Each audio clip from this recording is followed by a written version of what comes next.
we go. Woo, so we just talked about some money. The reason I shared that all with you is because my biggest goal this year is to start changing the face of military spouse blogging, where we all truly believe that we can make a rich income for our families and support our families in that way just through running a blog. Not everybody believes that you can do it that way. So that's why I like to share with transparency with how Military Wife and Mom is doing. If you haven't been using Pinterest for your business, I'm going to tell you why you should, but I'm curious, who here already feels like they're actively using Pinterest as a tool on their blog? Yeah? And is there anybody who's not using it at all yet? Lots of people. That's great. So here's why you should. There's over 150 million Pinterest users every single month, and 87% of pinners have purchased a product because of Pinterest. 72% of pinners use it to decide what they're going to buy. And 80% of them use it through a mobile device, which I'm going to talk about why that's so important in your Pinterest strategy, is knowing that they're probably finding you on a mobile device. And then 93% of active pinners said they used it to plan purchases. So the bottom line here is that people are using Pinterest to buy your products. They want to shop on Pinterest, and they're using it as a visual product display for themselves. Okay, so who am I? I created Military Wife and Mom in April of 2014, and I grew from about 0 to 75,000 Pinterest followers in under 3 years, and I currently get 1.4 million sessions in the past year from Pinterest alone. This is me with my 2 kids. I don't share a lot of pictures of my family online just because of privacy stuff. So I have a 4-year-old and 2-year-old, and they keep me pretty busy, and we're currently moving from Okinawa, Japan, to 29 Palms, California, and we are halfway through my husband's leave, and I flew from Colorado, where my sister-in-law lives, to come and be at this conference. This was me in the spring when I was creating this presentation, and I wanted to share this slide with you because then I had about 64,000, now I'm over 75,000 followers, and that's just to show that my account is still actively growing. Sometimes a lot of people will come and talk, and this was like old news. This is still an active strategy that works, that's growing. And then this is just a really quick screenshot, just to show you guys this is real numbers that are happening, and those are the sessions. That's not the page views, and you have a really high bounce rate that goes with it. That just comes with the territory because Pinterest users are browsers, so that's normal, and you're going to see that typically across all sorts of niches on Pinterest. And right now I'm averaging somewhere around 100,000 to 130,000 sessions from Pinterest every single month, and this has been a consistent strategy for probably over 12 months now that this has been this way. So I'm not having big fluxes up and down. The part I love about this strategy is it's consistently delivering traffic to my site, and I have known this strategy to deliver consistent traffic to their other people's sites as well. So here's what we're going to talk about today. We're going to discover the art of creating and designing pins that will drive traffic, learn the secrets to SEO on Pinterest, just key strategies that you're going to want to make sure you have as part of every single pin, and creating a rock-solid scheduling system that builds a following. The key that I always love to talk about is your scheduling system does not need to be complicated. You can create a scheduling system that only takes you a couple of hours every single month, which is key if you're going to run a successful business. And we're pretty much to the point now where my VA will run all of my Pinterest strategy for me, and she does that in a few hours a month because she's gotten faster at it. So once you have your strategy, you can teach it to someone else, but you want to understand it yourself. And then we're going to convert those Pinterest users, that's fine. We're going to convert those Pinterest users into buyers, because that's the bottom line for your business, is you don't just want Pinterest users to come to your website, you want them to buy your products, and you also want them to subscribe to your website. So creating and designing pins that drive traffic. I originally was doing kind of like a 600 by 900 image for Pinterest, and now I've gone to an even longer one, which is usually around 735 to 1500 with a ratio, and it's long enough that you're taking up more real estate on the Pinterest mobile feed, but you're not getting cut off where it's saying expand more. And then creating stacked images, I'm going to show you several examples of how to do that. Large, bright, and bold text. Remember, everyone is coming to you probably from a mobile device. So if they're looking at you on a tiny screen and you have a lot of script or fancy things with fonts, they're not going to be able to read it, and chances are, if they can't read it right away, they're just going to keep scrolling. And think of the buzzwords in your niche. What are the words that your customers are using? Those are the words that you want to make the biggest and catch their eyes with. And then I'll teach you how to use Picmonkey and Canva, and any free software will do the trick. You don't need to know Photoshop. You don't have to have fancy photo skills either. So here's an example of a client I was working with, just consulting with her. And these were her original pins that she had. You can probably not read any of the text that's on those pins from where you're standing. And I mean, there's one image and it's fine, but you know, I could easily see people scrolling past, especially the one there with the starfish and like the little electric thing. Nobody knows what that's even about. And her repin rate's on there. I can't read it because I'm at like a wide angle, but it's less than 10 on the first two, and the second one is in the maybe 150, something like that. And then here was it after. So she started doing the stacked image with the top and then the bottom. If you can create a transformation for your customer, where the top is maybe where they're at right now and the bottom might be the transformation that you want them to, if you're using stock images or your own. Or I'll show you some examples of printables, maybe if you're in any niche really, where we're going to talk about checklists or printables that you can use to create collages or those stacked images, and then sandwiched in between there is your headline. And it can be different than your actual headline, but the key word that you're going to want, like in this one, I hate you. I mean, who can see I hate you? That might be a word that a parent, that would catch their eye. If your kid's saying I hate you, that probably sticks with you. And if you're scrolling, looking for a solution, and you see that word, that's going to catch your eye. So, Crystal, are you able to tell me what those repins are on the ones with the arrows? On the I hate you, 745. 745. What's the one to the far left? It's like 1.4K? 2.8K. And then this one's 114. So this is the exact same Pinterest board for consistency. And it was literally about 3 layers down on the same exact board, just changing her pins to this format. And this was the difference. That's just one example for you. These are some examples of pins that I did using the stacked image that had, I think it had gotten cut off when I did my screenshots, but these have all been repinned thousands and thousands of times. You can do a collage, you can do, the backtalk one is obviously just a straight image, but it's really eye-catching. If you're seeing that and you're scrolling, you're going to see the kid with their tongue sticking out. So just think of what you can do to kind of grab your reader's attention. And anything that you have that's a printable product that you can get a designer, if you don't do that stuff, I don't do any of the printables or mock-ups for myself. I hire all that out. But make those stackable images to really showcase what you have to offer.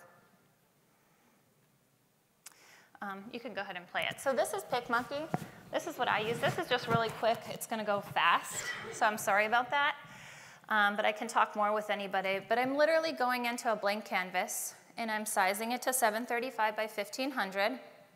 This is all free. I use the paid version, which is like $30 a year. Pretty much affordable for anybody. And I'm just expanding the image. It's a stock image. I pay like $1 an image from Deposit Photos for these. And I'm just trying to position it nicely, and then if you have a horizontal image like this and it's not filled up all the way to the top, or you don't think it will fit, you can just start cloning all this using the clone tool in Picmonkey. And then I'm also just going to go ahead and take an overlay and drop it in as the same color to match the background. And I just use the dropper tool there to create. So now it's all clean. And then I'm going to go in and just put my text overlay and stretch it way out. And then you're just selecting the colors, whatever your brand colors are that you want to use for your pins. And if you have something that's printable, or sometimes people have used, they've put like a mock-up in the lower corner that they have a free printable that goes with it, and sometimes an arrow. The one thing just to know is if you ever want to do promoted pins, you can't use the word free on your pin, on the text overlay. You can go to the next one, it's fine. Okay, so is there really a foolproof way to design pins that drive traffic? Is there a perfect formula? Of course not. So you don't always have to do these same type of stacked images. And I have a couple examples, I think, come in. So this is one where the stacked image really worked well for this food blogger. tens of thousands of repins, I think 75,000 or something on that one. But this one is just a regular old sign. I just took the picture of the sign, and this might have been from the earlier days in Pinterest when something like this would work really well. But just to mean, you don't have to do it a certain way. You can test and see what works for your brand and your niche, but I really encourage people to go ahead and try out the stacked image with the text overlay sandwich in between the two images. And this one, this lady, I mean, she took a picture of her crack chicken sandwich, and that was repinned 245,000 times. So hopefully she had some affiliate links in that post or was selling a crock pot or something like that. And this was just, you know, a bird feeder that someone made out of tomato ketchup. That's interesting, so people thought, oh, I can do a DIY of that. So there's no magic formula, but test it, see what works for you, and if you're getting any traction with that. One thing you can do is go ahead and create multiple pins for a post and see which one does better. I'll give you a couple examples. I have a post about routine cards for kids. I have one of the pins is with a kid brushing their teeth, a toddler, and it has a text overlay. Maybe got 20 repins. And then I have a stacked pin image of the printable routine cards themselves. And that was repinned thousands and thousands of times. Same exact post, same exact content, just two totally different pins. So don't be afraid to create multiple pins for a single post and see which one does better for you. So SEO on Pinterest, everybody always says, well, what's that? It's just taking some principles of Google search engine optimization and applying it to Pinterest. So your image should always be named the keyword of your post. If you do keyword research for your post, you want to make sure that your images are all named that.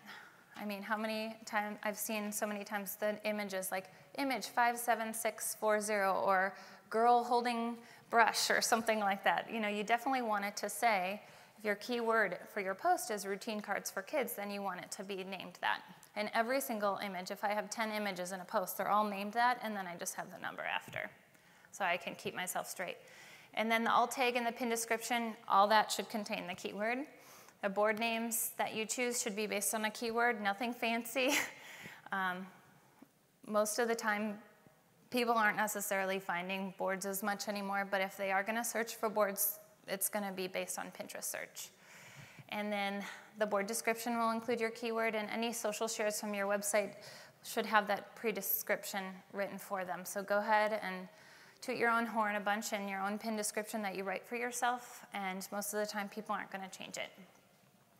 And then everything on the board should be relevant to the board topic. So if you're ever gonna rank for a board and you have a board about nachos, but it's a bunch of other stuff on there that's about like cookies and other things, the board's probably not gonna rank. But if it really is just about nachos and everything that would relate to creating nachos, then you're gonna be a lot more successful ranking in Pinterest search with a board. Use a keyword tool to find keywords. Does anybody here use a keyword tool to find keywords for their website? No one? So that's something I'm not going to go into a ton on this presentation, but you can use Google Adwords for free to go ahead and search or see what people are searching for on Google in your niche to help target the posts that you're going to write or the content you're going to create for your website. And that will allow you to be found on Pinterest search too. If someone's searching on Google for something, there's a really good chance that they're probably searching on Pinterest for it as well, or using those search engines crossing over. And you can go ahead and go to the next slide, because this is just Google AdWords if you go to it. And then you go to the tools and the keyword planner, and that's where you can start typing in keywords and see what the search volume is for different topics that you think your customers might be interested in. If you're ever going to buy a keyword tool, the one that I recommend is Keyword Planner. I don't use it myself, but that's what people are recommending right now. And I use Longtail Pro, but it's kind of not the best one to choose anymore, I think. That will tell you more about the competitiveness for your keywords and just help you work smarter when you're writing content for your site.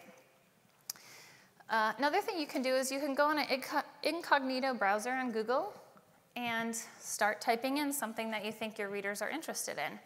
And if you're incognito, it'll start to show you what other things are commonly searched for related to that keyword. So if you type welcome home signs, you could write about all these other things about welcome home signs.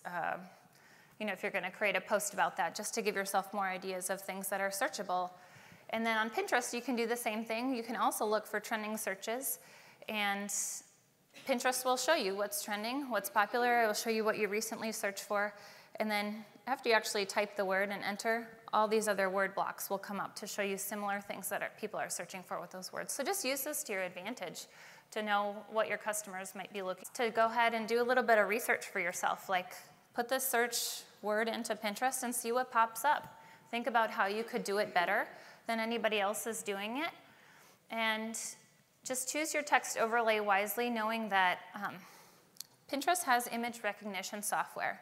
They know the text overlay that you're using, and they know the image that's there. So if they know that's an image that does better among Pinterest users, they will promote you in the smart feed. And that all goes into their algorithm. So just when you're choosing images, or you see an image that has done really well for you in the past, repeat that and do similar images for your brand. These are just some quick examples of things that I had searched for on Pinterest with the routine cards and the affirmations for moms. And what we found was these things existed, but not in a professional product, printable product type of way. So we hired a designer who did these and took pictures of them. And I've reapplied this strategy to acts of kindness, cards for kids, chore cards for kids, affirmations for military spouses. And our plan is to continue to create products for things people are searching for on Pinterest that fit within my own niche. But you can easily apply this to any niche. I mean, the B2B, everybody wants a checklist of something. If there's a problem that your customer typically has, and you can create a checklist that will solve that problem and create a stacked image like this, we've had a lot of success with generating sales and opt-ins using this method.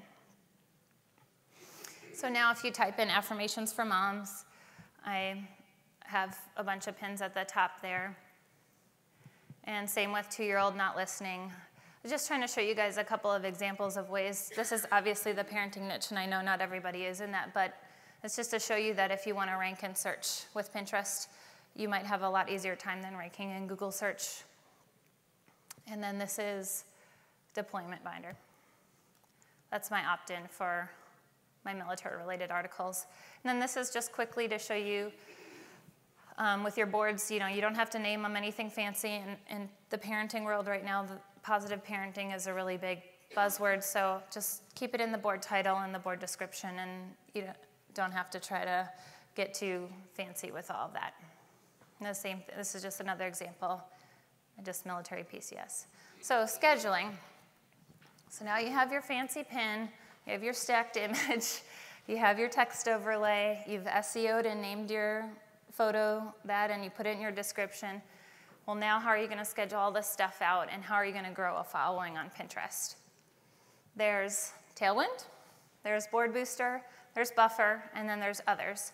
Tailwind is the first one I would start with pretty much for everybody, and it's probably also the cheapest one that you can find. And I use Tailwind and Board Booster, and I'm going to show you exactly how in just a second here. Right now what we're doing is we're following a 50-50 ratio. So I'm pinning 50% of my own content, and I'm pinning 50% of other people. And if you do any reading with Pinterest experts, that's what many of them also are recommending. The content that I'm pinning of others is high quality, visually appealing images. I'm definitely picky about what I'm pinning or not repinning. And then pin at least 30 pins a day. I pin a lot of pins, and I'll tell you why in a couple of slides, but you don't have to pin that many. So I pin around 37 from Board Booster daily, I'll show you that, and I pin about 12 to 32 from Tailwind daily for a total of 49 to 69 pins every single day. And that's all automatic. I'm not spending pretty much any time individually on Pinterest each day. And then you want to pin at least one pin from your top 50 pins every single day. So whatever your top content is for your site, and you go into your Google Analytics and you see what your top pins are, you want to keep repinning those all the time. Your posts that are doing well, don't stress about those, because you want to just keep doing what works. So Tailwind's $120 annually, and to me, I think it's a steal, especially if you're just getting started and you're looking for something affordable. I'll show you the smart schedule, how they choose that. I have a little quick video.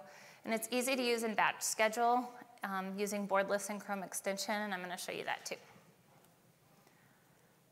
So this is what it looks like when you start creating a smart schedule in Pinterest.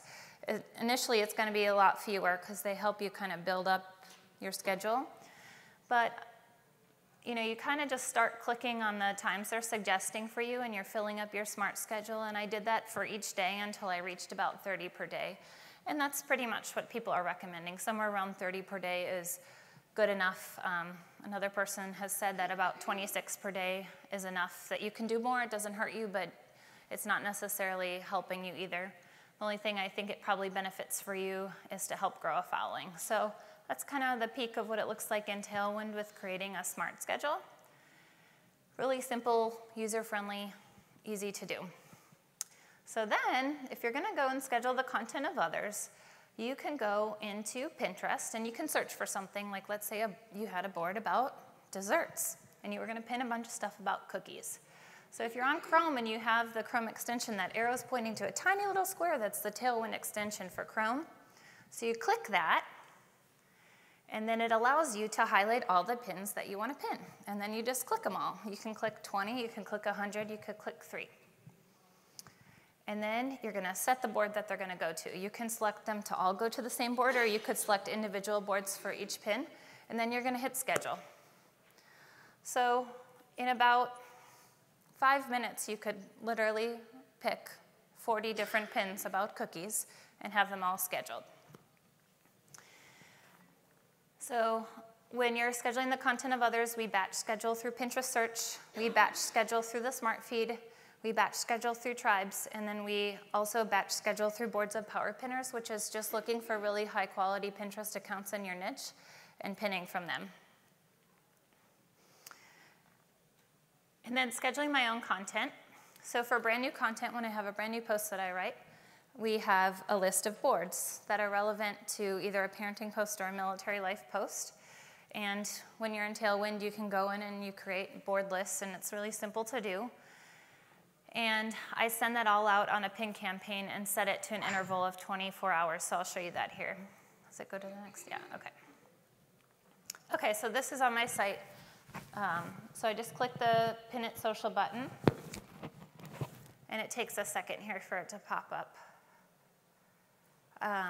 It was not like this. Okay, so it popped up, and then I hit the schedule button. This is why Tailwind's so useful, because it really saves you a lot of time. And then I'm just scrolling down, and I'm selecting the board list that I want to send it out to. And just like that, I selected 10 boards that are relevant, and I'm going to do an interval. And you want to make sure that it's greater than 24 hours between your pins. You don't want to repin the same URL in less than 24 hours. And then click Optimized. I usually do a day in 3 hours. And then you schedule it. And you're done.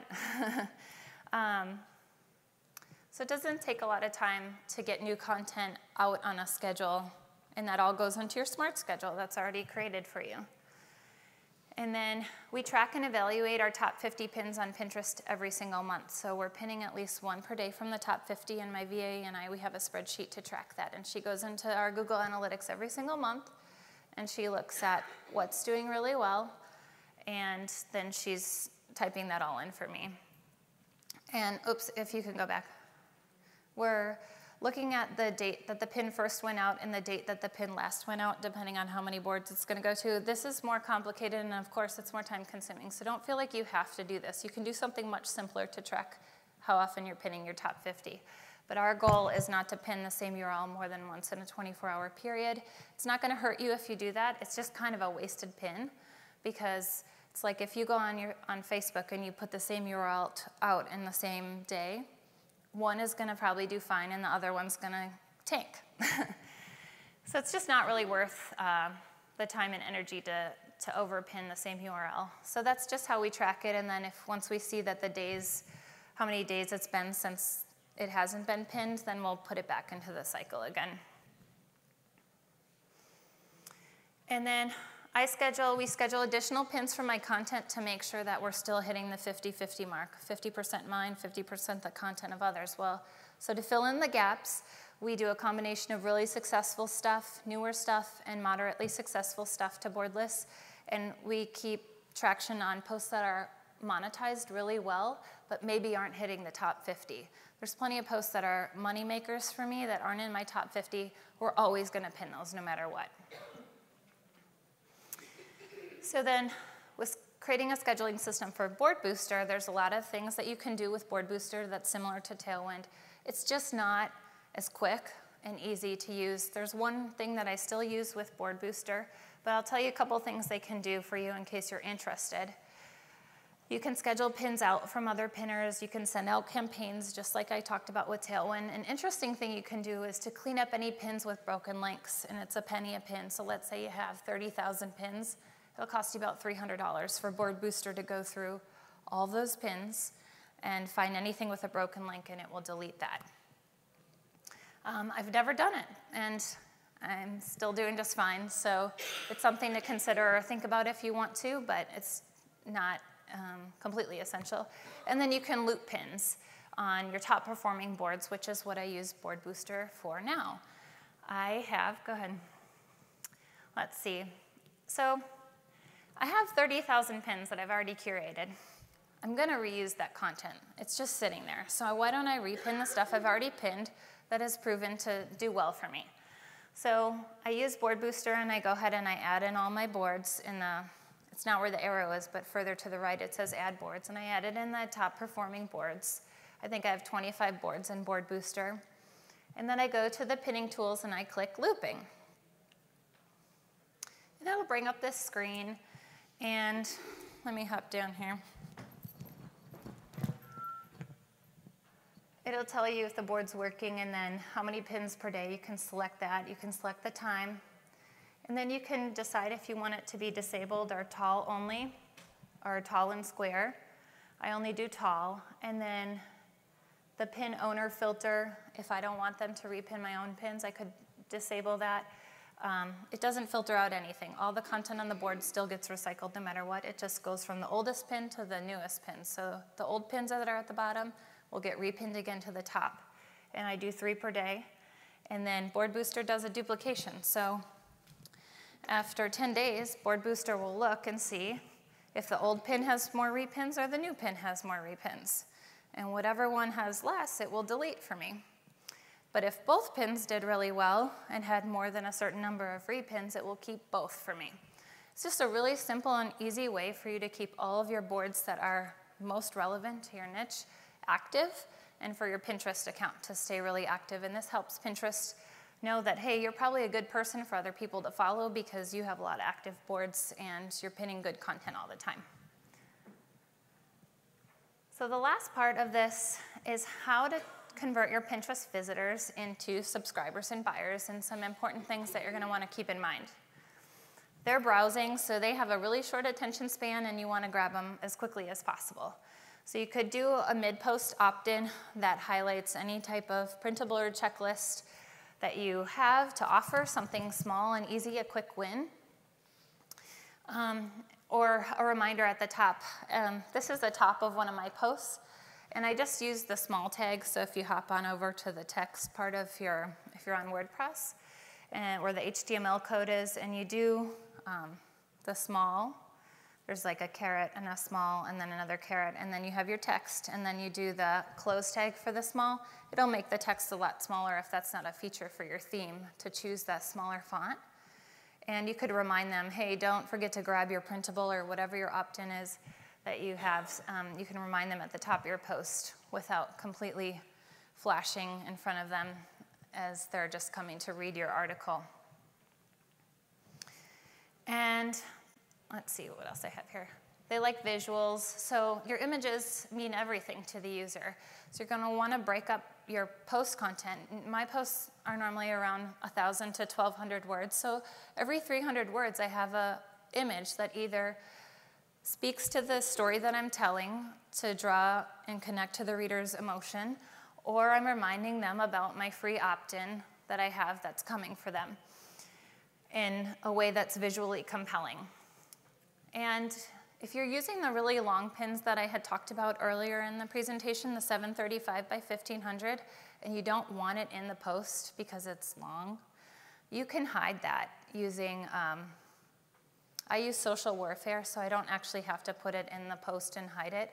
But you could put the image in the post, and then, you know, if you want this code, because you might not be able to read it right from if you're in the back, I can give it to you, but you're just putting some code around the image code so that it doesn't actually display within the post, but it's still in the post, that your site will recognize it as in the post. So if someone hit the Pinterest extension button on Chrome, if that's what they're using to pin from their tablet browser, the image will still come up for them, even if it's hidden.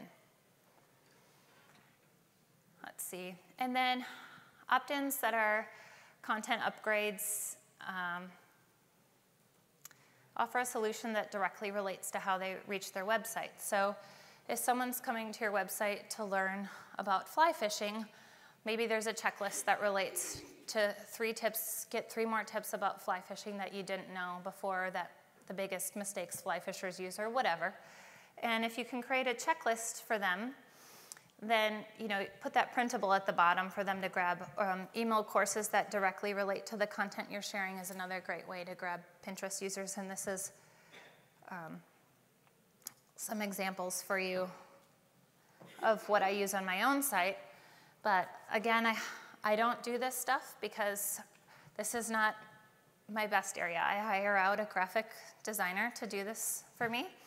And they do my end of post opt-in stuff now. And the printable, if it's a one-page printable, I still do that myself, but I just have a template. So you could also have a graphic designer do the template for you. But if you're at the place where you're not ready to do that, you can use Canva or Picmonkey in just about any niche. And then that's what I have to grab people at the end. And that's Pinterest for today. Do you guys have questions or comments? Yeah?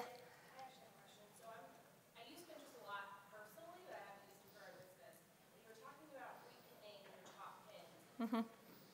What happens, so I take a pin that's like one of my blog posts, put it on my board, and then I just keep sharing it daily. Does it just create a massive amount of pins in that board? Or am I taking that pin off and then repinning it? It stays. Okay, so that board would have like... Hopefully other content of others, other content that you've written from your site. And most of my boards that are heavy, that I'm repinning stuff to, it's 50% my content, 50% that of others, but I'm still repinning that same thing. So you might see the same post repinned 20 times, but the Pinterest user experience is not that anymore. Most people are not going to boards and scrolling your board, and they're not saying, well, this person repinned the same post 20 times, so I'm not going to follow them anymore. Most people are in the smart feeder. They're using Pinterest as a search engine to find something. Go ahead.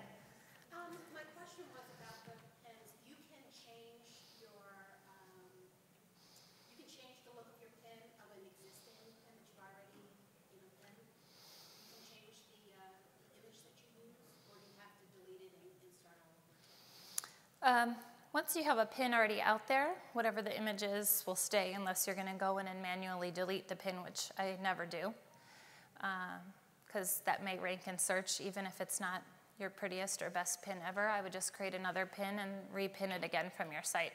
Okay. I use Pinterest a little bit, and I'm a travel blogger, and I've been told that Pinterest is the best. It is. And I haven't seen traffic from Pinterest, and so I'm wondering what I'm doing wrong about that. Since I'm pinning the image that I think is the prettiest from the post, and I'm still not getting the traffic. Okay. I could take a look at some of your pins after we're done if you wanted me to. Thank you. Kayla? I was just going to piggyback for maybe some of us that don't have as much content as you do. Yeah. How important are group boards? They're not. Okay, because that's been a little bit, that's been my biggest strategy has been the group boards because I don't have nearly as much content. But I would use tribes. And the beauty about tribes is what we've started doing now is we intentionally will create tribes that are a bunch of different niches. So I will intentionally try to be in a tribe now with someone who's a food blogger, a photography blogger, an activity blogger, and then there's me. And we're all have boards that would probably apply to those. So you're really picking up on each other's followers when you're pinning from different niches and not just focusing on your own. So I would do tribes, and the group boards is, you know, it's fine, but it's not that important. Your explanation of tribes is? So if you're in Tailwind, tribes is very simple and easy to use, but you would add people to the tribes, and then you would set up the rules, so you gotta manage it and run it and create it and organize it, or you could try to join someone else's tribe. Judy? So if you have, like, you know, I had my blog, which I'm kind of going away from. I had a board specifically for one of my brands. So if I'm expanding out that brand, do I need to literally create a whole new profile for that brand specifically, or can I just capitalize and move on to the current brand that I have? Yeah, it really depends on how different they are. Well, one's direction you go, one's the death or you know, suicide prevention stuff. So there is overlap. There's like this niche and there's a crossover in between. So Yeah, that's a tough one because in a way yours really do overlap, and it's a lot of work to grow another account, and you already have a lot of authority with what you're doing. So I would start by testing and creating new boards that are specific to the new site and see how it does. Yes. I mean, if you think about my site, I really have two different sites. The majority of people who are parents that come to my site, they're not military spouses, and the majority of military spouses that come to my site are younger military spouses who aren't married and don't have any kids, or they're newly married. So they're two different things, and I still have my same Pinterest account running both. Did you have a question, or? Okay. Sarah? I apologize, I may have missed this or misunderstood, but were you saying you pin at least 30 a day? Like, you're scheduling 30 a day on Tailwind? Are those strictly your pins, or is that the others as well in that? It's 50-50. It's 50 mine, and it's 50 if someone else has one. What we usually do is we go in and schedule all mine first, and then we'll lock it.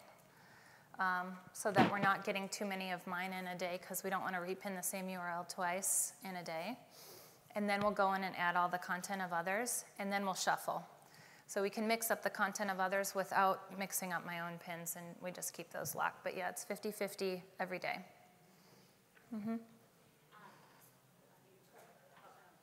was going to say, you seem like you really unlocked the Pinterest code here. Do you have a resource that you'd like to go to, or is this just trial and error, all the knowledge you're getting? This is my own strategy.